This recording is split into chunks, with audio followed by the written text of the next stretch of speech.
Assalamualaikum warahmatullahi wabarakatuh. Perkenalkan, nama saya Sofiatul Mu'awana dengan NIM 25111740078 dari kelas PGSD 2025C.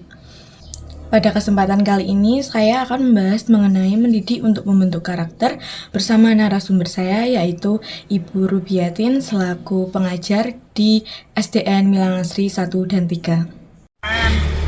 Baik, sebelumnya Assalamualaikum warahmatullahi wabarakatuh. Selamat pagi, Ibu. Sebelumnya saya ingin mengucapkan terima kasih banyak ya Bu ya, karena sudah bersedia menyisihkan waktunya untuk saya di pagi hari ini. Terima kasih banyak. Sami-sami. Oke, bagi Ibu mungkin bisa berkenalan terlebih dahulu dari nama atau sedang mengajar di sekolah mana? Perkenalkan, sebelumnya nama saya Rubiatin, biasa dipanggil Rubi. Saya mengajar di SD Milangasri 1, Kecamatan Panean, Kabupaten Magetan. Baik, terima kasih Bu. Kalau boleh tahu, di sekolah Ibu mengajar berapa mata pelajaran nggih, Bu? Sekarang saya ngajar di kelas 2A, Mbak. Berarti mencakup semuanya kalau di SD kan. Oh iya. Tapi apakah berarti hanya kelas 2 itu saja ya, Bu ya? Iya. Oke. Karena kurikulumnya seperti itu. Oke. Lalu mungkin ini langsung ke pembahasan nggih, Bu ya. Oke, monggo. Menurut Ibu sendiri, dari definisi dari pendidikan karakter itu apa sih, Bu?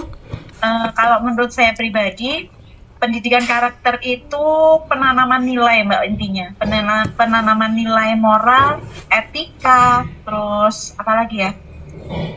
Banyak kepribadian anak-anak. Ya lebih ke sikap lah, bukan sekedar akademis. Kadang kan di sekolah hanya kita berbasis akademis, nilai faktual ya. Jadi ada akademis saja. Tapi kalau pendidikan karakter, kita di situ lebih ke penanaman moral, etika, nilai-nilai yang baik untuk bekal anak-anak di kehidupan bermasyarakat, diintegrasikan dengan apa yang ada di masyarakat sekarang gitu. Kemudian kalau sekarang ini kan cukup ramai ya Bu tentang kasus para murid itu tidak bersikap sopan kepada guru atau tenaga pendidik gitu. Apalagi kadang hubungan tersebut tuh sudah melampaui batas antara guru dengan murid. Seperti murid itu terlalu menganggap guru itu seperti teman sehingga rasa menghargainya itu sangat kurang. Ya, betul. Nah, menurut Ibu sendiri kira-kira seberapa penting sih pendidikan karakter itu dalam dunia pendidikan? Apalagi kan di zaman yang sekarang seperti ini, ya bisa dilihat cukup memprihatinkan ya dari karakter anak-anak zaman sekarang. Kalau menurut saya pribadi ya, Mbak. Jadi kita itu sebagai pengajar, sebagai guru itu bukan hanya mengajar, tapi juga mendidik. Mendidik di sini kan kita gantinya orang tua di sekolah nih. Jadi kita itu bisa menempatkan diri karena kita dituntut untuk bisa menempatkan diri. Maksudnya menempatkan diri sebagai apa? Sebagai teman, sebagai ibunya di sekolah, sebagai orang tua nih, dan juga sebagai guru. Jadi kita harus memberikan batasan yang tegas antara ini loh, aku itu sebagai temenmu. Kalau misalkan dia dibully sama temennya, dia nggak berani cerita. Kalau ke guru itu nggak berani dia, nggak bakal berani. Tapi kan kalau kita dianggap temen, ini loh, dia itu seperti ini, karena banyak sekali kasus bullying ya Mbak di sini sekarang kan banyak seperti itu, dan itu fatal akibatnya juga. Itu sudah menghilangkan percaya diri anak juga, sudah sampai mana-mana itu kalau kasus bullying. Kalau kita hanya menempatkan diri sebagai guru saja, guru tugasnya mengajar ya sudah, selesai dong tugasnya gitu. Jadi selain sebagai pengajar, guru dituntut juga sebagai teman, sebagai orang tua di sekolah untuk memberikan pengajaran-pengajaran. Ini loh dek, gak boleh, seperti ini gak boleh, kayak ini tuh gak pareng dek, kalau ke orang tua harus begini. Itu kan tetap beda lagi Mbak. Terus terkait dengan sikap anak-anak sekarang yang menganggap gurunya itu terlalu sebagai teman terlalu kadang nggak ada hormatnya, nggih. Iya. Pak gurunya, pak, ini loh pak, ini penting ya. Itu kan banyak yang seperti itu sama bu gurunya. Nah, di situ itu posisi kita harus memberikan batas yang tegas. Batas yang tegas itu seperti apa? Oh, di sini itu bu guru itu bu gurumu. Gitu. Jadi ketika kamu manggil bu guru ya bu guru, ini sopan santunnya harus tetap dijaga. Karena pendidikan, kembali lagi ke pendidikan karakter itu tadi kan penanaman nilai-nilai moral yang baik ya, etika, sopan santun, kepribadian. Nanti dia itu ke depannya seperti apa. Sekarang sangkut pautnya kan pendidikan karakter itu sangat penting karena ke depannya itu mereka itu pemimpin bangsa juga. Mereka Iya, juga betul, betul. ambil di dalam kepemimpinan Indonesia ke depannya ya Mbak ya. Entah itu alah mau apa lu mau SD aja muka otak enggak. Harus ada penanaman nilai-nilai seperti itu, harus ada gitu. Jadi sopan santun. Jadi kita sebagai guru juga harus bisa menempatkan diri sebagai orang tua, sebagai teman, tapi juga harus memberikan batasan yang tegas. Kadang ada loh yang chat itu ke gurunya, bu ini kayak wes gak ada sopan santunnya, itu chat WA, kadang dikasih nomor chat WA gitu kan. Kadang sekarang itu mempermudah komunikasi dengan orang tua kan kita ada grup grup kehidupan kelas gitu. Cuman kadang kan disalahartikan sama anaknya, kadang minta nomornya bu gurunya. Pokoknya WA, bu ini aku gak iso nggarap ini deh. Duh lagi kayak koncone dhewe lah. Nanti itu harus ada teguran, harus ada batasan yang jelas antara guru, batasan guru dengan siswa, guru sebagai teman-teman yang seperti apa, bukan kok temenan itu bukan. Berarti dari situ orang tua juga bisa ikut andil nggih Bu di rumah. Iya, harus itu. Oke, lalu menurut Ibu nih, kira-kira dalam proses membentuk karakter anak itu pihak manakah yang paling berperan atau yang paling berpengaruh terhadap perkembangan karakter seorang anak, khususnya di tingkat di sekolah dasar ini? Apakah itu dari gurunya langsung, ataukah orang tua, ataukah lingkungan? Apakah bisa dijelaskan, Bu? Itu kalau pendidikan prosesnya gitu. Kalau untuk seperti itu yang saya utamakan itu orang tua. Yang pertama titik pasnya orang tua, karena keluarga atau orang tua, saudara itu adalah lingkungan sosialisasi primernya anak.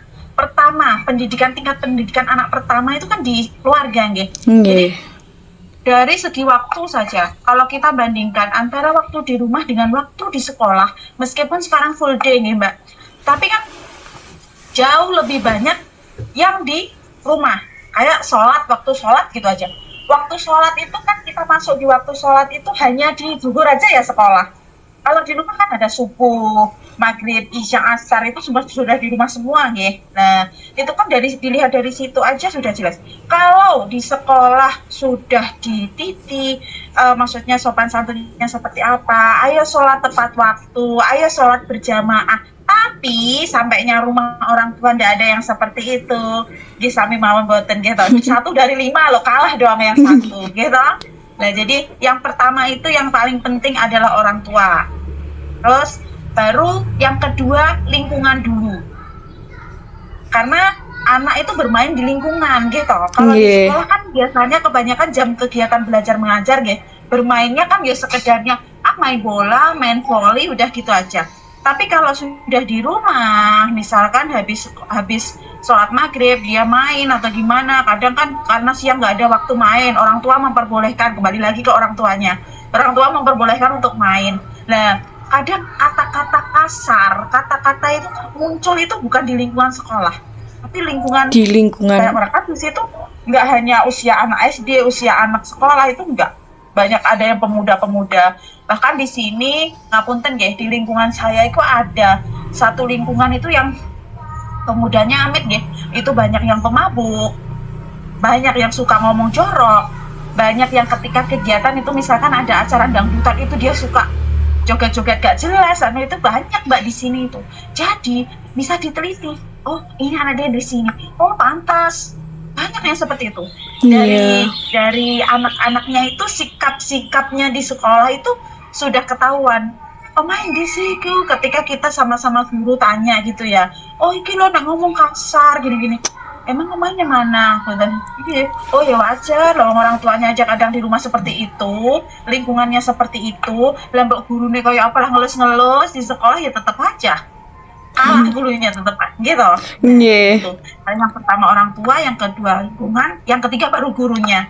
Kadang ada yang pak gurunya kan, ada yang mungkin gurunya emosian, terus emosinya anaknya ikut kayak gitu ada. Tapi kebanyakan kalau kita di manajemen emosi, guru itu kan cenderung lebih, karena yang diperhatikan gak hanya satu anak, yang diperhatikan kan banyak anak gitu.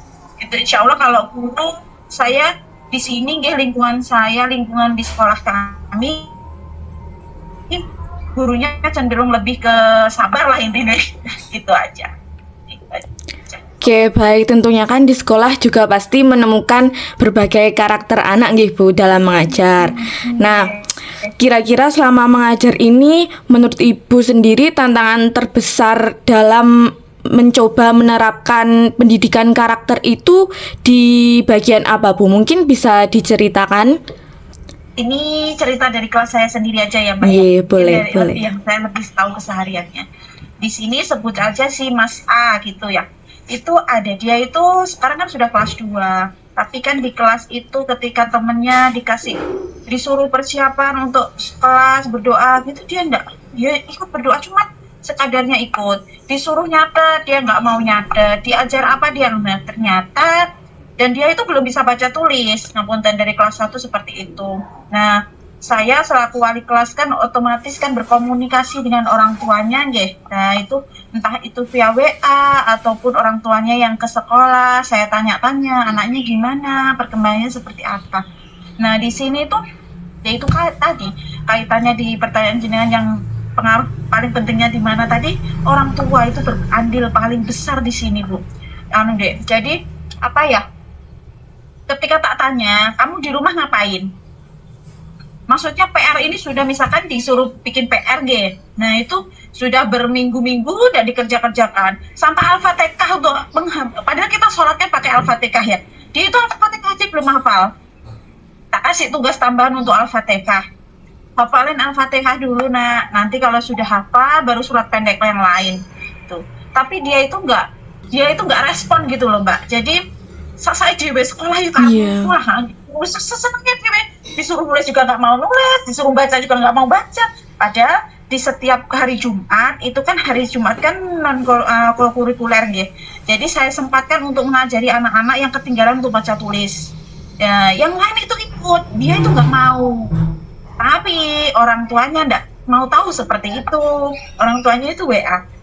Bu ngapunten, kok anaknya nggak pernah dikasih PR ya? Kok gini ya, kok gini loh. Ini ada salah tangkap ini ya.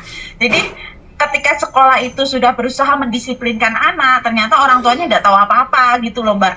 Padahal kita sudah berusaha untuk komunikasi. Tapi kadang ada orang tua yang mengerti, oh seperti ini. Jadi kadang kan saya kasih PR-nya, kita PR-nya bernalar kritis saja. Kasih aja satu PR, misalkan ini dikembangkan. Monggo seperti apa kayak gitu. Cuma pembagian waktunya aja sih yang susah sekarang kalau full day seperti ini. Iya. Oke, baik. Saya rasa cukup Ibu nggih, soalnya ini juga sudah sepertinya 15 menit sudah cukup. Terima kasih nggih Bu. Saya juga ingin mengucapkan mohon maaf banget kalau mengganggu waktunya. Terima kasih banyak juga sudah bersedia meluangkan waktunya buat saya. Terima kasih nggih Bu. Iya, makasih juga ya Mbak ya. Maaf nggak bisa, waktunya diundur-undur terus nih. Iya Bu, kenapa Bu. Terima kasih nggih Bu. Semoga keluarga sehat selalu. Wassalamualaikum warahmatullahi wabarakatuh. Waalaikumsalam warahmatullahi wabarakatuh. Sukses Mbak. Iya, amin. Makasih Bu. Ya.